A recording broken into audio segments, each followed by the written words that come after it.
Today's episode is sponsored by Tectonic Tourists. Do you need a van or equipment to go on tour? Tectonic Tourists has you covered. Large, reliable vans and great sounding equipment that bands like Metz, City of Caterpillar, Page 99, Chain Cult, Soul Glow, Infant Island, Soft Kill, and many more have used to tour and play all over North America. If you have a tour coming up, go to tectonictourist.com. Tectonic, like tectonic plates. Tectonic, tourist.com. Hello, and welcome to Everything Remade, a podcast that I hope is about growth as much as it is about music. I'm Edie Quinn, and we have a great show lined up for you today. Before we get started, though, I'd like to remind you about our Patreon page at patreon.com/humanmachine. You can go there and sign up to get music sneak peeks, read zines, and even find out about future guests and get the opportunity to have me ask them questions for future episodes. That's patreon.com/humanmachine. And now, I'd like to play something for you.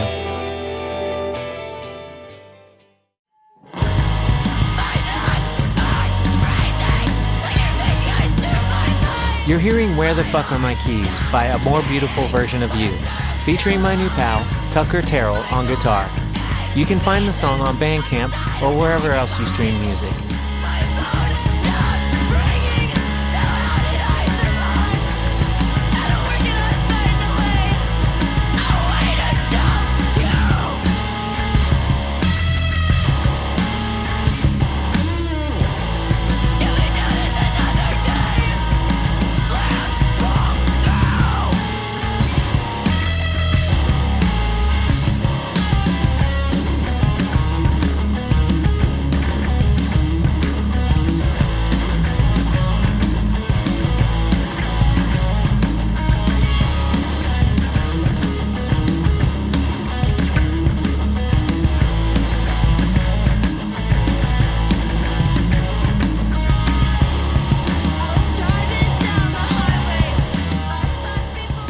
So my sister was picking me up from, I think, middle school, close to like maybe 2013.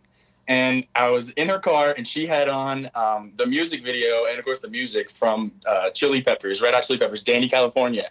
And they're like kind of going through the ages of music. And the whole band is all in these different costumes from Elvis to Bowie. And, you know, just watching the antics on her phone while we were driving and hearing, you know, distorted guitars and all kinds of, you know, crazy cool lead lines from that song, sort of made me obsessed with the band, Chili Peppers, growing up, you know, maybe 8 or 9 years old, I would say. Anyway, so that year for Christmas, my sister actually got me the entire record, Stadium Arcadium, double album on CD. And I had this little karaoke machine that had a CD player in there and a microphone attachment. And so I would literally just put that double album on my karaoke machine speaker, lay in my bedroom and stare at the ceiling and do the whole 2-hour double album just front to back, essentially daily, definitely weekly. But yeah, I think that's what got me into, you know, taking a more active role in music and not just being a bystander. And, you know, actually picking up a guitar for the first time. I actually got a similar Sunburst Strat for my Squire Strat for my first guitar, kind of inspired by Frusciante from them. But yeah, I would say the Chili Peppers.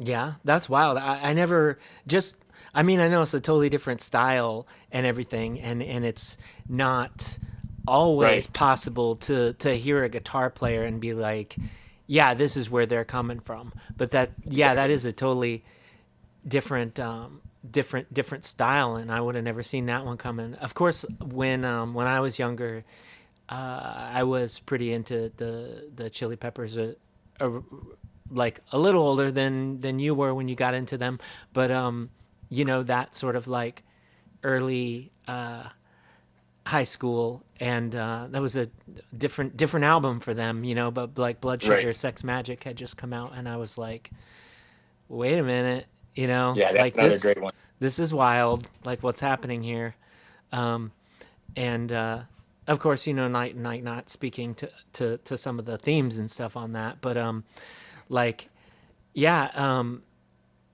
so like you said you did end up getting a guitar based on, like, you know, Frusciante's sort of image with that. Yeah, with that Yeah. sunburn strat. It's just so badass. What So w- badass. what was the timeline between like you hearing the band and you getting that guitar? So that Christmas, I had gotten the double album on CD, and Mm-hmm. next Christmas, I got tickets to see them. I think that was 2015. They played, I think maybe PNC Arena, but that was my first concert, and so I don't know. I think really what just resonated with me is just the sort of punk energy of it all, just loudness. Loud is more gooder, and I don't really know, but yeah, that year, I ended up buying a guitar from a local music shop in Burlington, Shoemakers. That was a little Squire Sunburst Strat after I got to see them in concert. So probably about a year separation or so between when I initially was, captivated by just how well that mixes and how forward the guitars are. That it was really an image thing for me. Like I wanted to look badass and be able to play an instrument like Fushani. And the sort of emotional connection I now have with playing music is something that would come along way later once I could sort of speak the language on guitar and wasn't just watching YouTube videos and putting my fingers where I could see that other people doing it. So yeah, probably about a year separation. Yeah. And what were you doing when you first got that guitar? Were you trying to figure it out by ear, or were you immediately like straight to YouTube looking for like people covering it to see what was happening, or were you like checking out tabs or Yeah. So I mean, I think I still do the exact same thing now with writing, parts for a more beautiful version of you. Just kind of pushing buttons. Honestly, I hear other musicians, especially early on influences like Frusciante, and I think Green Day was huge for me growing up. Just super punchy riffs, so just kind of moving power chords around Cobain style was kind of how I got started. Now I would say it's definitely more of an emotional attachment to what I'm playing. Like I said, I can kind of speak the language a little bit better. I'm not just pushing buttons and hoping it sounds right. I kind of have ideas of what chords can go together, and so it makes it a lot easier to write parts that I'm sort of attached to emotionally rather than just sound good because they're super loud. If that makes sense. for sure. But when you first started, were you trying to just were you going immediately to like I want to write my own songs, or were you trying to learn the songs that you liked? Yeah, I think original music has always been the huge part of what I was interested in, mainly just because I sucked and couldn't figure out a lot of the parts I was interested in playing. Because there's all kind of YouTube videos, but not necessarily for the smaller alternative stuff. Sure. As far as like easy tutorials, but no, I never really used any tabs, or I don't know how to read any sheet music. Not really much on YouTube, just kind of pushing buttons and doing mostly original music. Yeah, I don't know any of that stuff either. I don't know how to like I think I know how like I look at tabs and I'm like I think I understand this, and then I look at it and I'm like that doesn't it doesn't look right. Like I don't know. Like maybe I'm wrong, but like sometimes like cuz we do this cover comp like every year, so like Yeah, yeah. I'm at the minimum learning like one cover song a year, at the minimum. So like I will look at the tabs and I'm like what? Like there aren't like natural chords in this. What is Right. this? And I'm like that doesn't make sense. And so ultimately I don't care like what is the right way, but I'm looking for like a starting point. You know what I mean? So like Sure.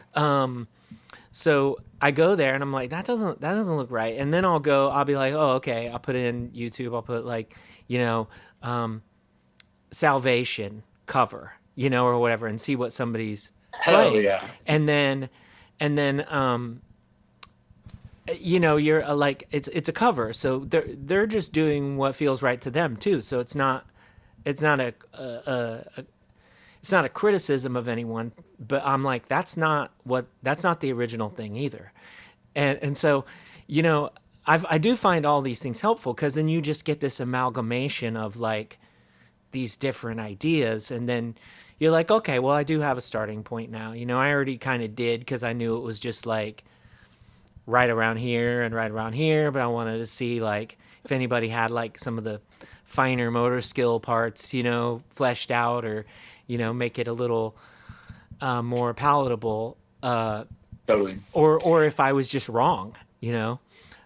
Yeah, I think maybe more than YouTube tutorials, watching live performances is kind of how I got that general starting point, like kind of what you're saying. Yeah, it's just excuse me. It's just to me what's funny is I will go and I'll like put on a live video and then like I'm just like rocking out to the song and I forget what I'm there for. I was just like I just like and watch I'm like okay, try to see where their hands are, you know, and then the next thing I know, I'm just like going along to the song and I'm like, this fucking rules. And I'm like, oh shit, I forgot what I was like supposed to be paying attention to.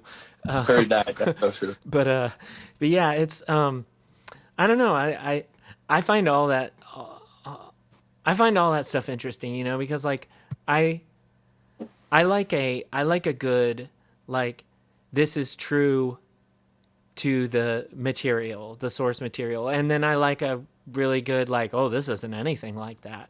Um, and I do think that that's informative of how we go from just playing songs we like to writing our own songs.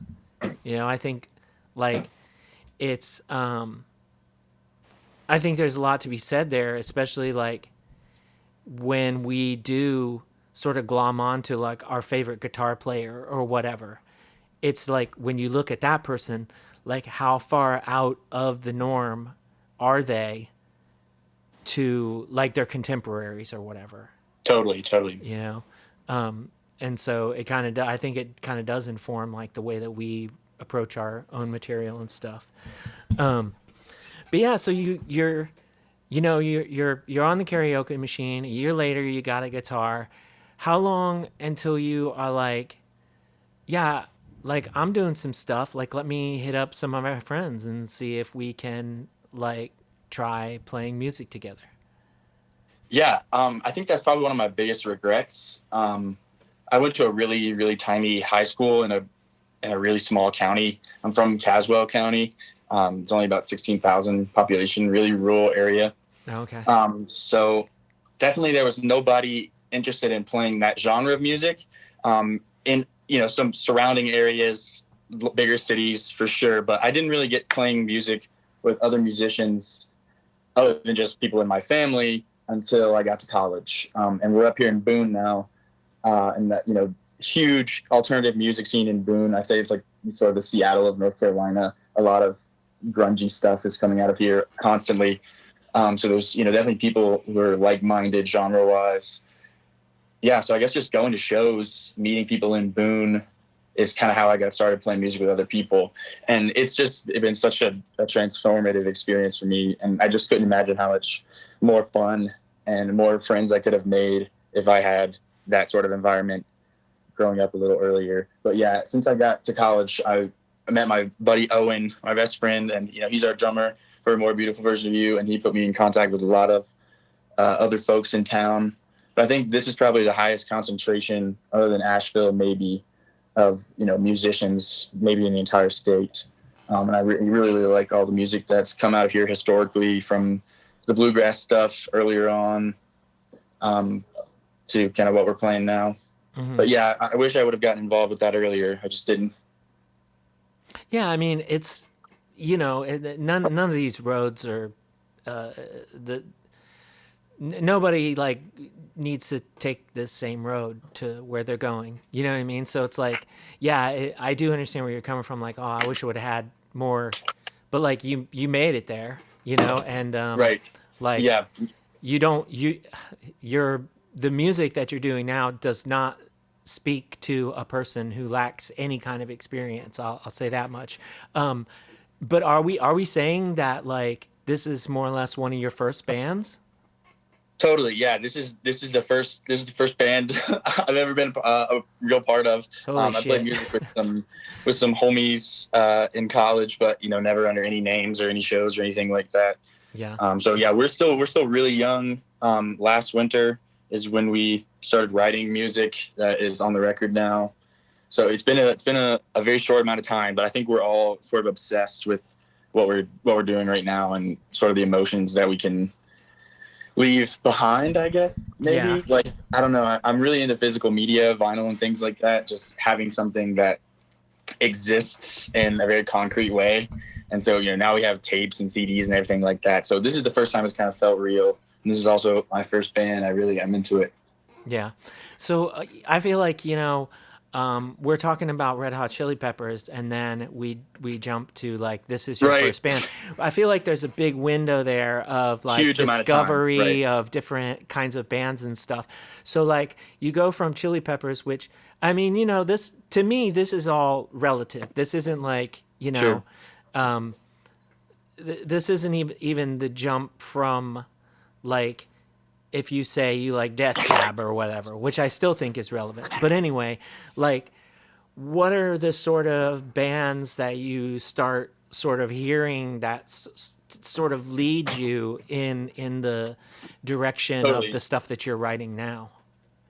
Yeah. I think probably the one of the most inspirational genres in that way that sort of steered me out of the, just kind of classic rock, alternative rock vein. It's kind of hard to nail down, honestly. But if we're being honest, I would say one of the first things I was introduced to was Bring Me the Horizons. I think it's a 2003 record, but it's totally has nothing to do with any of the stuff they were making after that. But it's a super heavy record, Count Your Blessings. And so I think that was the first time I like heard a Panic chord and was like, wait, shit, we got to figure this shit out. So definitely Bring Me the Horizons early record. None of the really other later stuff much. Another one, Poison the Well, was huge for me. So I feel like that sort of metalcore style stuff influenced me more than any kind of screamo or emo bands. I think that sort of flavor has really picked up my last year of high school and through the past 3 or 4 years. Bands like Seven Angels, Seven Plagues, On Broken Wings. But yeah, the metalcore side of things was definitely where I got my start to going to Warped Tour, with other friends in high school was just an incredible experience. We were into a lot of way heavy stuff at the time, like deathcore vein, Chelsea Grin style sounds. So yeah, I mean, I would say I went into the metal side of things before I found what I was most attracted to and sort of, attached to now, which is the screamo vein of things. Hmm. Yeah, I think that definitely comes across in not a like cookie cutter way or anything in y'all's stuff. Yeah, thank you, thank you. But you can hear it. The juxtaposition of the more driving like melodic stuff is what really sets y'all apart to me, Thank you because for sure. there's like certainly like metalcore is having a moment right now, like the bands like a lot of bands on like Zegama Beach and stuff are like really Sure. embracing that, and you're hearing that you're like, oh, this band like loves like early Converge and like you said Poison the Well and stuff like that, Right. um, which is awesome. But like, yeah, y'all really have that sort of driving like dun dun dun dun dun dun, like those Thank you. sort of Thank you. intermissionary. It's not intermission. I mean, that's a different thing, but and yeah, I Yeah, we really definitely want to bring that sort of metalcore chugginess, sort of interwoven between a lot of the screamo melodic style stuff that is dominates our sound, I think. yeah, it's it's hard to like to sit there and without like if I took like 10 million notes or whatever, but it's hard to sit there and be like, oh yeah, and then this thing comes up and feels like it's out of left field, but nothing feels like weird or anything. It Right. feels like very organic. I'm assuming that there's kind of a lot of time spent like deliberating on choices like that, or does it all just like feel pretty natural? Yeah, I would say our music is like sort of really linear. I kind of like describe it as similar to like the early Norma Jean sound where like it's just new part, new part, new part. We kind of don't have much structure that repeats itself. I would say as far as like how that sort of generates itself, you know, we'll start with a riff and we'll not have a song until maybe 3, 4, 5 months afterwards. It's just constantly evolving. We're constantly cutting things, adding new things.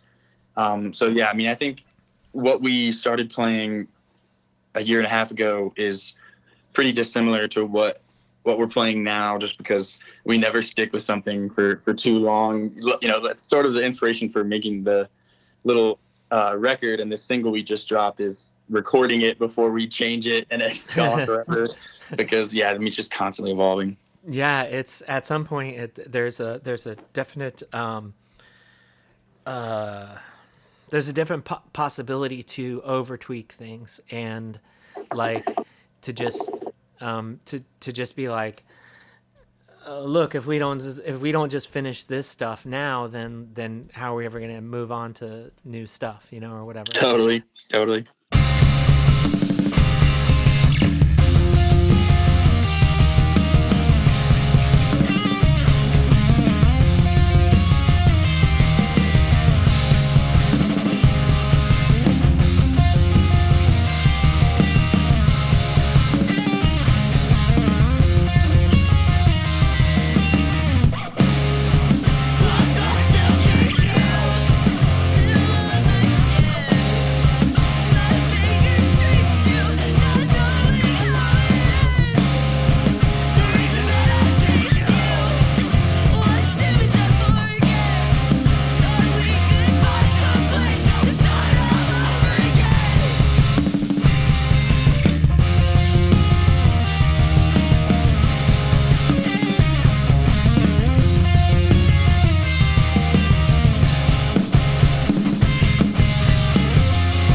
Yeah, that does beg the question, which, you know, I was going to get around to later, but, you know, you just brought it up. You said that, you know, you've been working on these songs for a year and a half and everything, but then, okay, so you dropped the self-titled on October 5th, right, and then there's a single already, like not even 3 weeks later. So how did that happen? Is that like same recording session, but hey, this doesn't necessarily go with the other stuff in the same way? Or was it just like, we recorded this thing 4 months ago, but it wasn't ready until now, and then we recorded this other song, but that got ready faster? Like, what's the story between the two releases? So, you know, none of us have any music production or recording experience. So I think a huge hurdle was, you know, learning how to interface those two things. We played together all the time, basically daily, and really enjoyed playing together. But as far as being able to record something, that was totally out of our wheelhouse. So we have maybe 9 songs or so, and so we were just kind of figuring out GarageBand, figuring out how to find money for microphones and interfaces and the kind of gear you need as an, you know, entry level stuff there. So I think we maybe recorded them over the course of about 4 months, and then ended up totally scrapping all of those sessions and basically starting fresh. And that is what the record represents. And so that second time around, it probably took us about 2 months, but that was all just recorded and mixed by us, doing our best to figure out how mixing works from YouTube and things like that.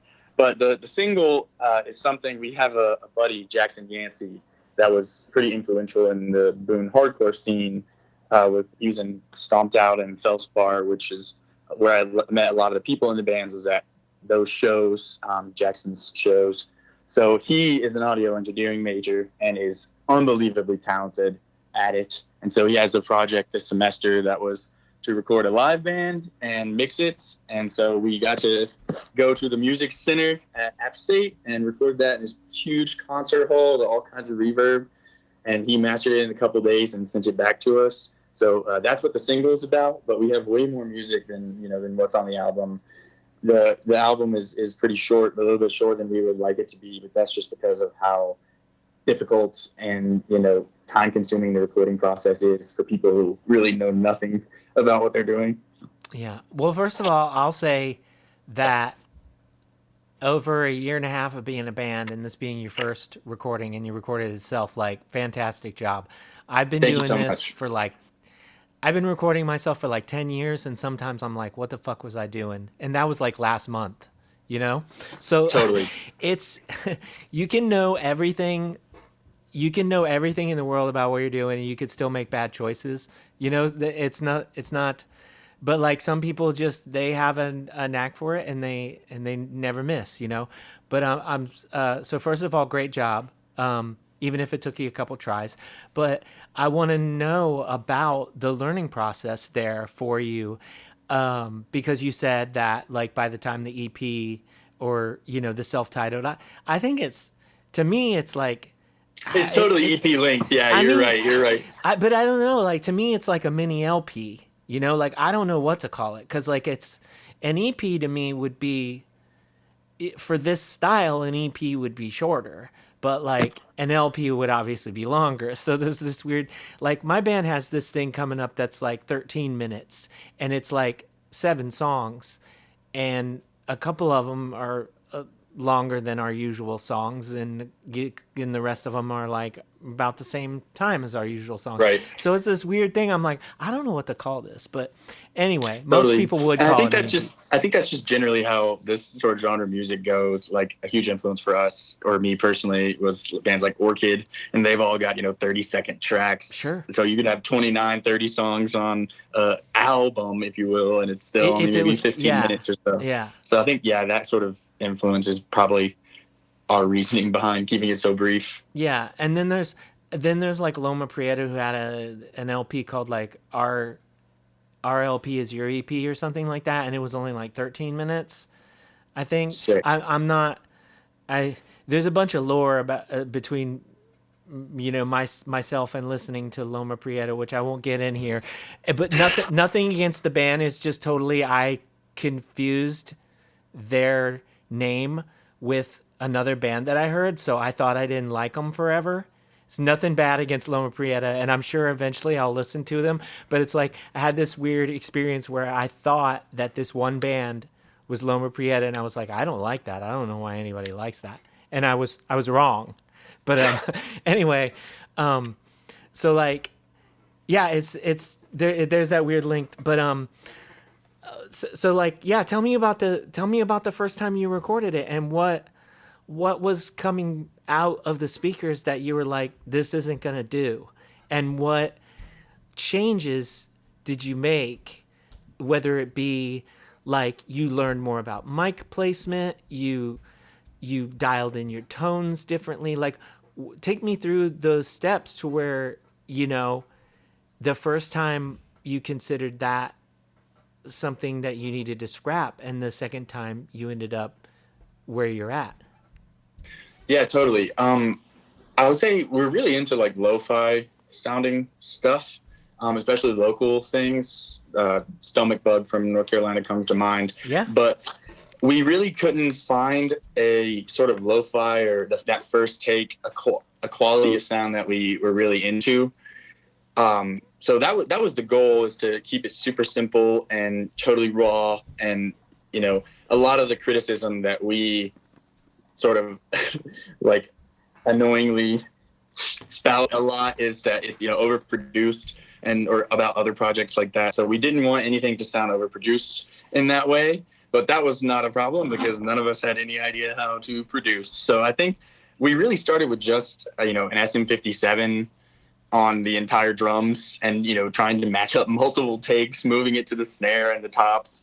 So I think we ended up playing a couple more shows and getting a little bit of money that allowed us to buy a couple more mics, and kind of have a sound that didn't sound like it was recorded on a pube, like live or something. So I think it's not that we weren't happy with it. It's just if we were going to do something more lo-fi sounding, we wanted it to be totally leaning into that lo-fi sound, and we just couldn't think we could totally get there. So we, opted to go a little bit more polished, structured route on that second try. So the first try, you were trying to record completely different drum takes, but you were trying to isolate like one part of the kit. Yeah, that was stupid. That was stupid. That was a terrible idea, but we couldn't think of much else with only one mic other than just putting it way far away. And I mean, it has been done, but like, yeah, totally. I can't. I mean, were you trying to use a click, or were you just like? Yeah. So we would just have Owen, our drummer, would just have a click in his ear, and we would record that take, and I would sort of like be the choir director and count him in to be able to match up the other parts. It was absolutely awful, especially once we started mixing in bass. I mean, I don't know. I couldn't find any redeeming qualities about how lo-fi of a sound it was, but I think it was mainly just a financial struggle. Yeah. We're into like live sounds. The single is tracked in one take, so we like to preserve that sort of sound with it. Yeah, and the energy that's there too, for sure. Right. I mean, in the record, there's no click. It wasn't played to a click once we had enough mics to record all the drums. But just early on, kind of figuring out how the fuck do people actually record? Yeah. Like, I don't know. Should we find a studio? Like, how are we gonna do this with no money? Yeah. So I think Yeah, I mean, I just heard that like a lot of the Beatles recordings or something were like that, where it was just like it's all separate takes, but like, or at least one of them, all separate takes, but just like isolating one part of the kit at a time. And I'm just like, and I've seen little Instagram reels or whatever where people will do like 2 takes where they'll cover their cymbals and stuff with like towels and stuff, and then the next take will just be cymbals. So they'll have like a kit version and then a cymbals version. And I mean, though I could see that being useful or whatever, I don't know that, to me personally, that's like a lot of trouble to me. Totally, yeah. And also, like I say, the actual release wasn't tracked that way. Yeah, fully. Yeah. But yeah, we were just kind of still figuring it out. Yeah. But one thing I wanted to ask, and this is sort of like just whatever at this point, but it was just a random thought that I had. In Hello Gehenna, in the very beginning, is that D beat is that a programmed drum? Well, that's a huge compliment to Owen, but it is not. No, that's all tracked at Owen's house in his living room. Yeah. Okay, so like, what did you do something to the kit in that first D beat part? Because it sounds different than when the very next part, when it comes in, like the actual snare sounds different. Yeah, I can. I'm not exactly sure, but that could be. I don't think there's many cymbals on that part. So maybe we also don't know how to mix anything. Okay. So maybe I thought it was really cool. I was like, they're trying some shit right here, and I was really into it. But like, so that's just the kit, and maybe somebody was like, let's put like a almost like a low pass or whatever on this part, which like, yeah, I don't know. It had a really interesting effect. It sounds like the second part comes in like real heavy after that. Yeah, thank you. That's cool to hear, because I mean, scene style stuff is a huge influence for us, and all kind of drum machine breaks is really integral to that scene style sound. So thank you. I mean, once you like hear the rest of the stuff and everything, you're you're definitely like, well, this drummer could have handled that. It was a choice, you know. But then, like, obviously, I'm wrong about the whole situation. But yeah, it is a really interesting effect, and I'm interested if anyone else had similar thoughts where it was like, hey, what they do right there, you know. But yeah, like, um, you know, I I just you know, it feels like y'all tried a bunch of different things and went to a bunch Totally. of different places. So it wouldn't, you know, it wouldn't surprise me if I was right. But um, yeah. Totally. Yeah. So what do you feel like your biggest like thing that you learned um, other than don't try to mic every single part of the kit separately? What do Yeah. you think the Yep. Yep. biggest Yep. thing you learned from take one to take two was? Hmm. I had to think about that one.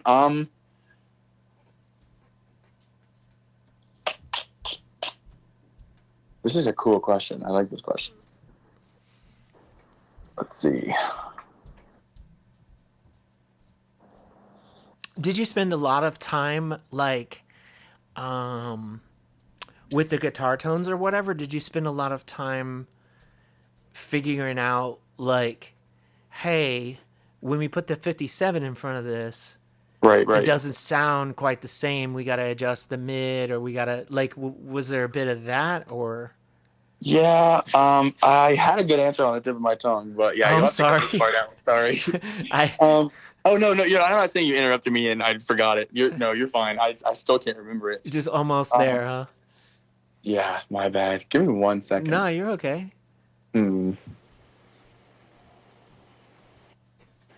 I would say probably just noticing things in other people's mixes, like things as small as like, oh, I can tell this band isn't using a pop filter because every like plosive syllable makes my speakers blow.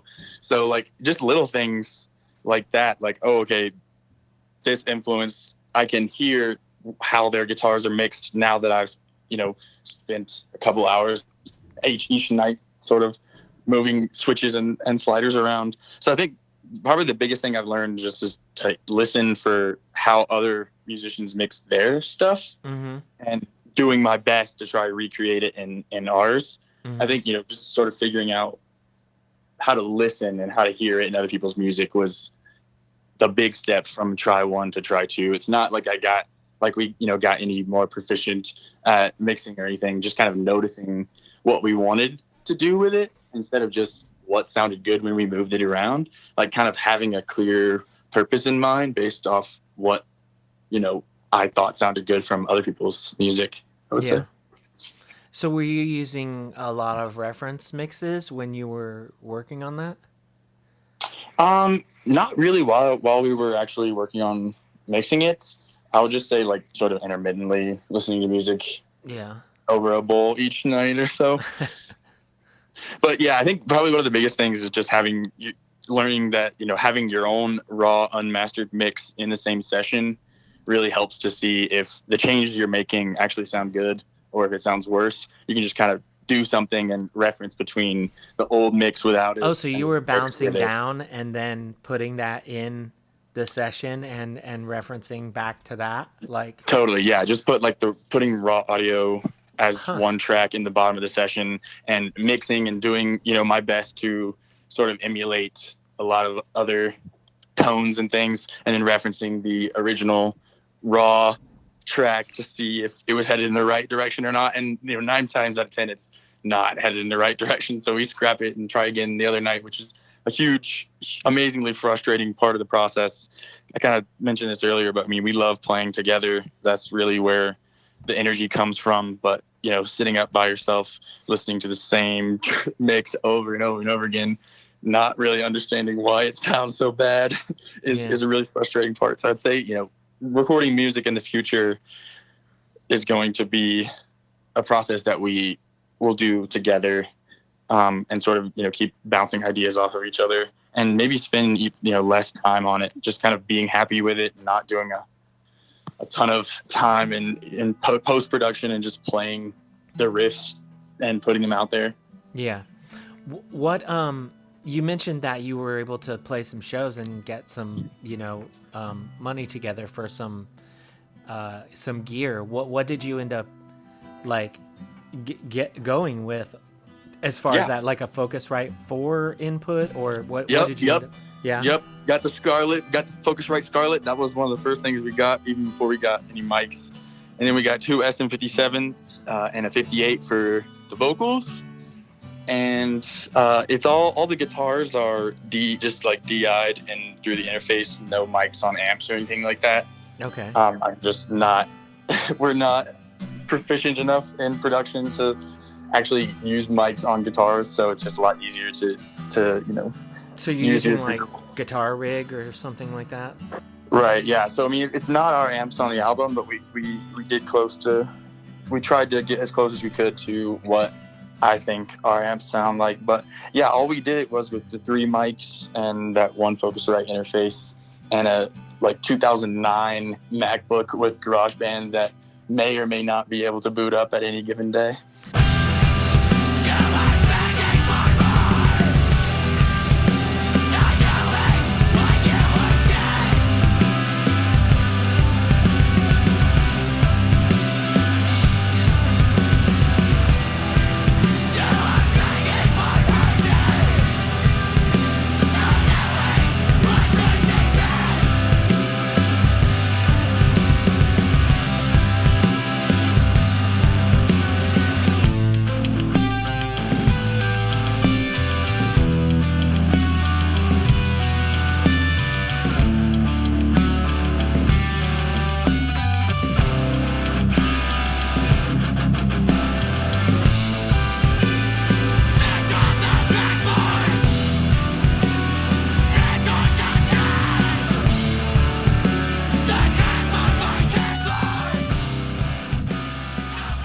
When you were talking about what's frustrating, I was just thinking, my biggest frustration is like I can't, like my computer's so old, I can't even run everything at the same time. So I have this really weird guesswork mixed down situation where it's like,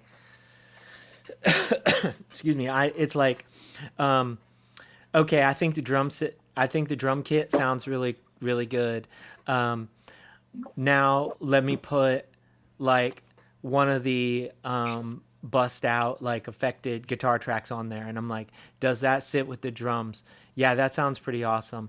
Then I gotta be like, okay, now totally take all the effects off the kit, because if I put more effects on, like if I put the effects on the other guitar, if I put the effects on the bass, it won't run. So take all the stuff off the drums.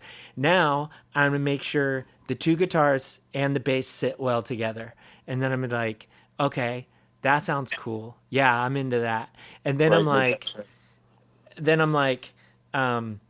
get to the vocals, and I'm like, okay, well I gotta take the effects off the bass, but I can leave the effects on the two guitars, and I can see how the vocals sit with that.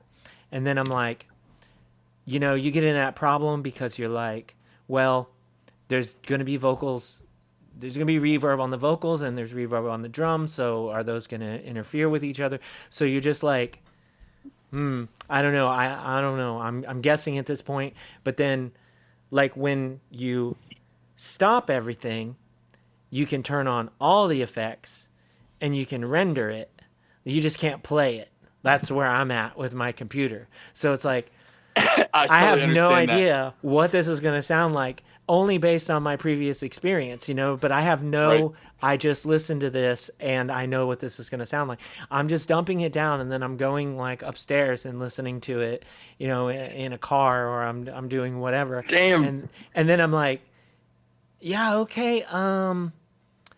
Okay, I need to back off on this aspect a little, or I need to tweak this aspect a little. Yeah, it sounds like you need to upgrade your machine. Holy shit. I really do. It's from, I bought it in 2010, and it wasn't good then, and Yep, heard that.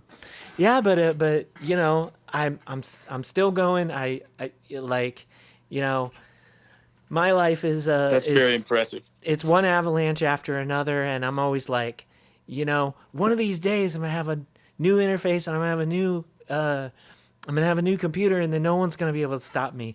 But I mean, in the meantime, no one can stop me. I have a way that I have to go about this. It's not optimal. But yeah, Yeah, holy shit. What's between your what you're Venmo? I'm gonna saying, hook you up with a new machine. No, I'm kidding. Yeah, I don't know what machine you're running on, but we call ours the Crustbook Pro, and the crust it's not. book. It can run multiple tracks and plenty of plugins and stuff, but it just have this weird thing where in the like headphone jack, it anything you plug into the headphone jack on that computer, it only will have like right-sided input. So when we're like sort of mixing our guitars and like hard painting them each left and right, we're just sort of hoping that the one on the left sounds okay because we only had, input on the right side. Oh no! So you're just like looking at the slider, like okay, the volumes match. Yep. I Yep. guess that's gonna do it. Yeah. I Yeah, mean, I'm happy it runs. It's definitely not as bad as yours, but the whole screen is like twilight green. Like there's something wrong with the LCD too, yeah. but it definitely worked enough, but it took a lot of elbow grease. Well, listen, like this is for anybody listening. Just take a minute to think about what Tucker and I are here saying, and think to yourself, like, if you ever thought like you can't do this, you're wrong.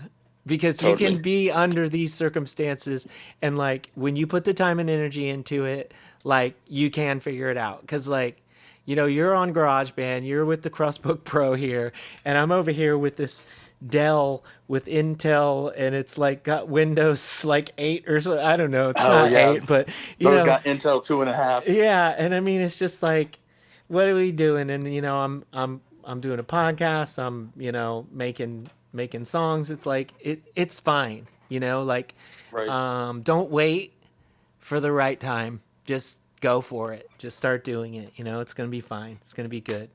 And the world would be better for having your art in it, whether you think it's the best you can do or not. That's a that's a part of your journey. But Well said. Well said. yeah, yeah, it is. I think it is. I think it is really. I think it's really like part of the the the process, and the DNA and the fingerprint that you leave on your music, the challenges that you face or overcome, to do it. And I think that's you will never know, like listening to this band or whatever, like, yeah, this was not done under the best circumstances, but Right. like when you hear about that, it's like, yeah, that's awesome. These were just people just like me that didn't, they didn't have everything handed to them, and they made the best of this situation. But yeah, like what did you like, what were you reading to where you were like, let's do a 58 for vocals as opposed to just using one of your 57s? Mainly prices, Yeah. prices on microphones, because I mean, yeah, and Did our you do it local at the music same store. time? Did you record the vocals and the kit at the same, like? Yeah, so on the EP, it's all tracked separately. So we did the vocals in Owen's closet, and the drums are just in his living room. Okay. So whatever reverb kind of comes with that, but we tracked them all separately. I would say how we picked those is mainly because the music store in Boone is super duper small, and we didn't want to order anything from Amazon, so it was very very Mm. limited selection. So it was like either a $19 microphone that you know sounds like it was on my karaoke machine back in 2013 or whenever, Mm-hmm. or this next step up because we really couldn't afford much else. I think it was mainly just a financial thing as far as why we picked those. Yeah, but a 58 is like about $50, something like that. Is I that think well, maybe usually, but everything is more expensive up here. So I think we paid like $80 for okay? all of them, maybe like 100 for the 57s. But Yeah, yeah, I was just gonna say, for anybody listening, that like musician's friend or whatever, like sometimes you can find these Samson condensers for like $40-$50. And that, depending on what you're going for, can be a really good Right. mic for vocals as well. Yeah, there or Facebook Marketplace is pretty active around college towns. So Sure. yeah, I would say those Sure. two. Yeah. Yeah, and yeah, I do have a project where I use a 58 that was just sort of given to me for vocals, because I have a project where I just, like, I usually don't do a mic in my hand when I'm recording vocals. I usually have it on the stand and behind the Right, pop right. filter, but there is one project that I was just like, I want to do. I've never done that. I've never done a mic in my hand and I record. And so I wanted to do that. So I'm like, yeah, I should use this 57. That feels right. And I don't know, it's fine. It's fine. It's good. You can get what you want out of a lot of things. And that's, I'd say I I don't, I recording with the mic in the hand thing, that can be uh that can probably be a bad idea for people that don't have a lot of experience.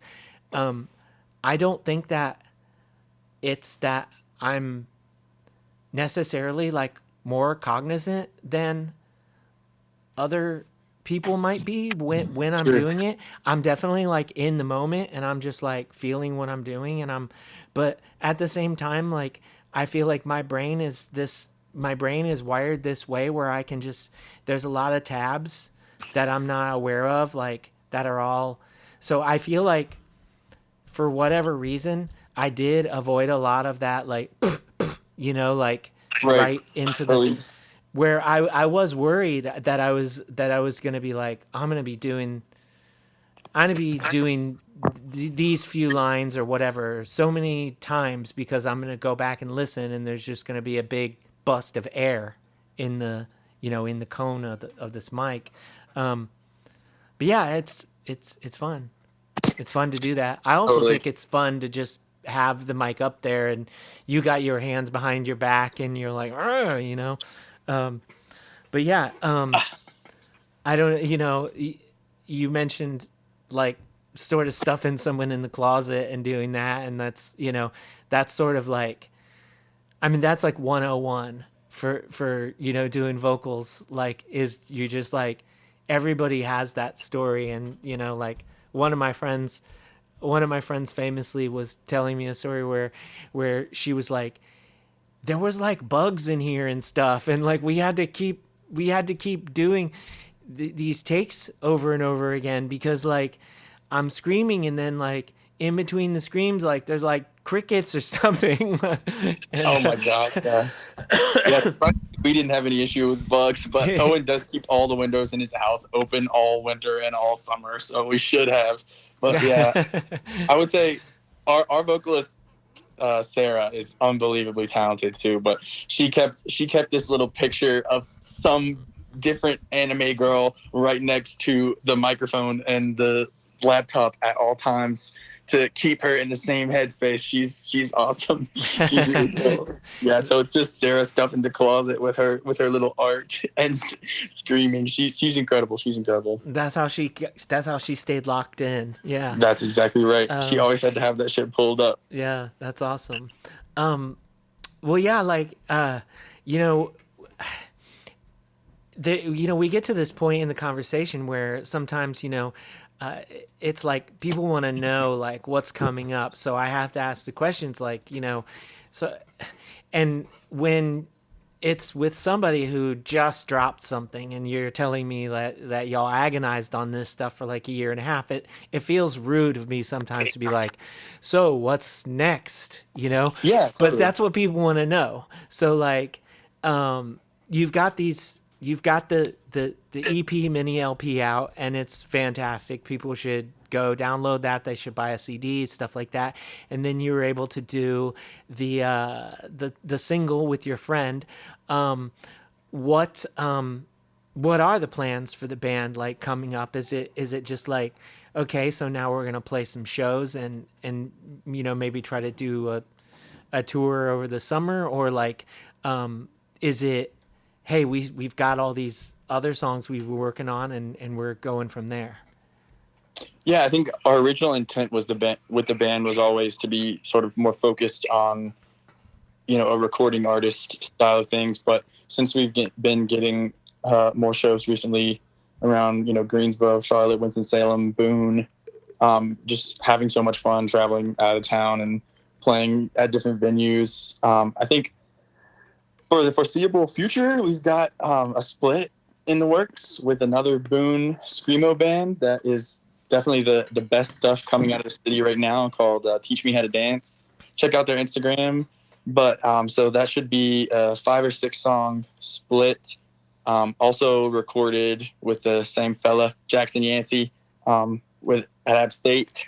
So that's really exciting. We've got a lot of content written that we are just waiting to record. So I think sort of just prioritizing getting as much music out as possible.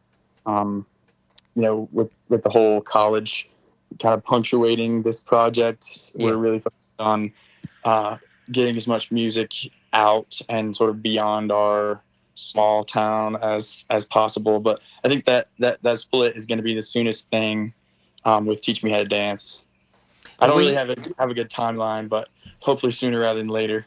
when you said 5 or 6 songs, do you mean like total or per Yeah, band? total. Oh, I So was it'll be gonna like say, 2 or 3 songs each. yeah, very cool. And you said like that's more or less written, or it's just like, yeah, we gotta find the time to put this all together. Right. Yeah. Kind of what I was saying earlier about our songs constantly changing week to week. We have all kinds of content that we are sort of deciding between right now, and meshing parts of different songs together.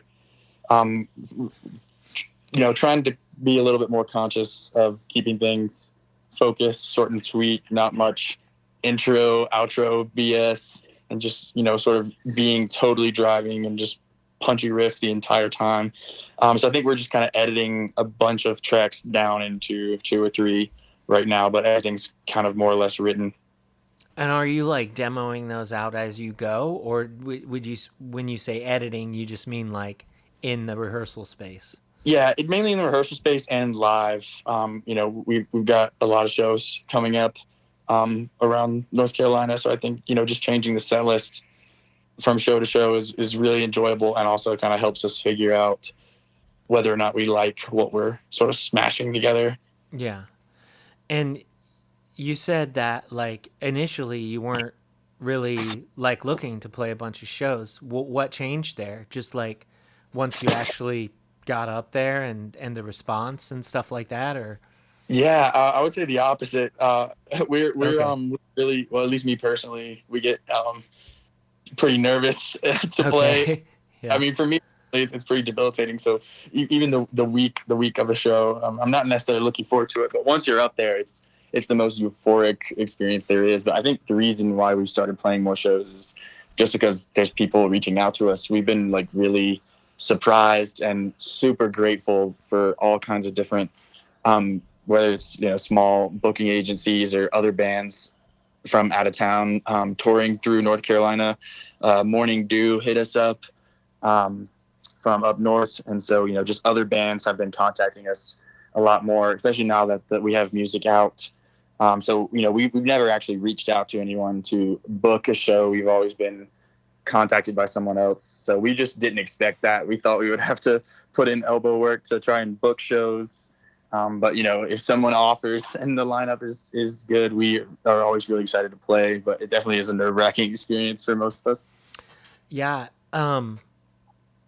yeah. It definitely can be. I used to go through that really bad, and sometimes I still do. It's something that I thought that I had almost all but overcame, but then when like the lockdowns and stuff happened, and then I did not play a show for like 3 years or something. Um, when I got back out there, I was like, sort of, I had a lot of imposter syndrome and stuff, and so that became difficult for me again. One thing that I'll say is before that, something that I started doing was I would just, before we were gonna play, like, uh, as a guitar player or whatever, it was easy for me to get all set up and then have a minute or two while the drums were finishing getting set up or whatever, and I could go to the restroom and sort of run some warm water over my face and Sure. take some deep breaths and just be like, this is fine, this is fine. And I don't know if that's helpful to anybody else, but yeah, I hope that y'all keep doing what you're doing. And I mean, I'm looking forward to that split. You said the band was called Teach Me to Dance.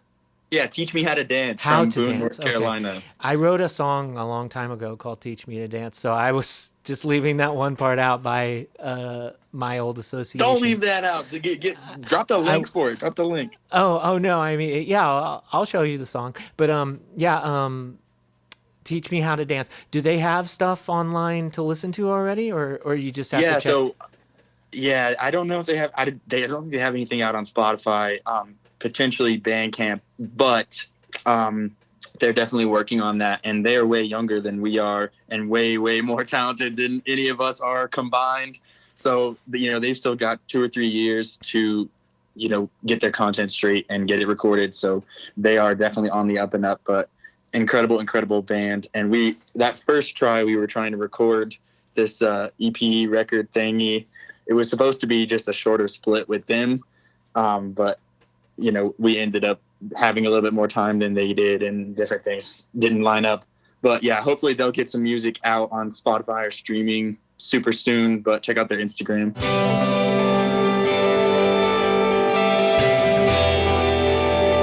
And that was my conversation with Tucker Terrell. Thank you so much, Tucker, for taking the time to chat with me. Thanks to all of y'all for listening wherever you are as well. Don't forget to check out the Patreon page at patreon.com/humanmachine. And until next time, take care and do good things.